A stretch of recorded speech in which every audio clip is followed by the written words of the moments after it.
Hello बच्चों, आइए प्रश्न को पढ़ते हैं। शब्द असैसिनेशन से एक अक्षर या दृच्छा चुना जाता है। प्रायिकता ज्ञात कीजिए कि यह चुना गया अक्षर एक स्वर है।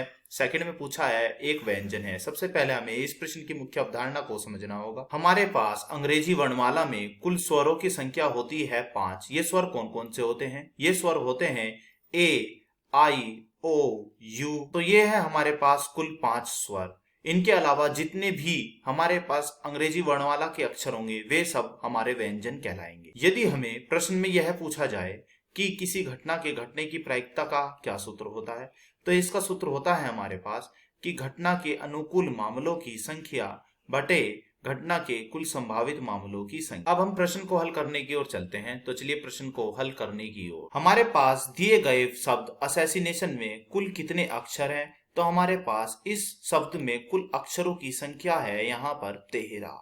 इस शब्द असैसिनेशन में हमारे पास कुल स्वर कितने हैं? तो यहाँ पर हमारे पास स्वर देख सकते हैं यहाँ कितने हैं। तो स्वरों की संख्या ए, यह भी स्वर है तो लिख लेते हैं ए भी यहाँ पे स्वर है। और यहाँ पर यह फिर ए, ये भी एक स्वर है। और यहाँ पर फिर है हमारे पास यहाँ पर आई, तो आई भी लिख लिया। उसके बाद है ए, फिर दोबारा से आई, फिर दोबारा है हमारा ओ। तो यह है हमारे पास कुल स्वर। तो गिन लेते हैं कितने हैं। स्वरों की संख्या है हमारे पास यहाँ पर 1 2 3 4 5 6।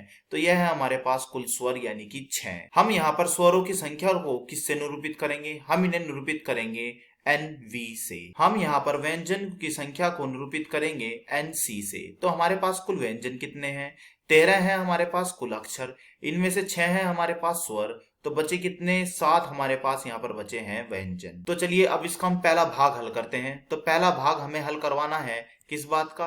कि एक अक्षर जो हमने चुना है वह स्वर होने की प्रायिकता।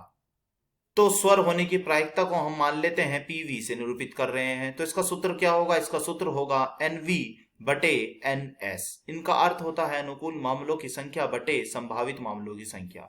NV यानी कि अनुकूल मामलों की संख्या, यानी कि हमारे पास कुल स्वर कितने हैं? हमारे पास है 6।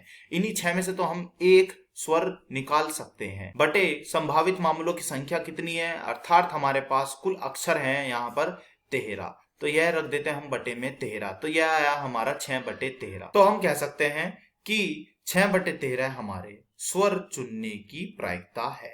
अब हम इसका दूसरा भाग हल करते हैं। दूसरा भाग है एक व्यंजन चुना जाने की क्या प्रायिकता होगी। यदि वह चुना गया अक्षर हमारा व्यंजन हो तो इसकी प्रायिकता क्या होगी? इसे हम निरूपित करते हैं PC से। ठीक इसी तरह इसका भी क्या सूत्र होगा? इसका सूत्र होगा NC बटे NS, यानी कि संभावित मामलों की संख्या नीचे आएगी और अनुकूल मामलों की संख्या आएगी ऊपर। तो अनुकूल मामलों की संख्या कितनी है हमारे पास? यहाँ पर हमारे पास व्यंजन की संख्याएं हैं 7। इन्हीं 7 में से वह एक व्यंजन हो सकता है। कुल संभावित मामले हैं हमारे पास 13। तो यह हमारे पास प्रायिकता आई है 7/13। तो 7/13 है वह व्यंजन चुना जाने की प्रायिकता। आशा करता हूं यह प्रश्न आपको समझ में आया होगा। धन्यवाद।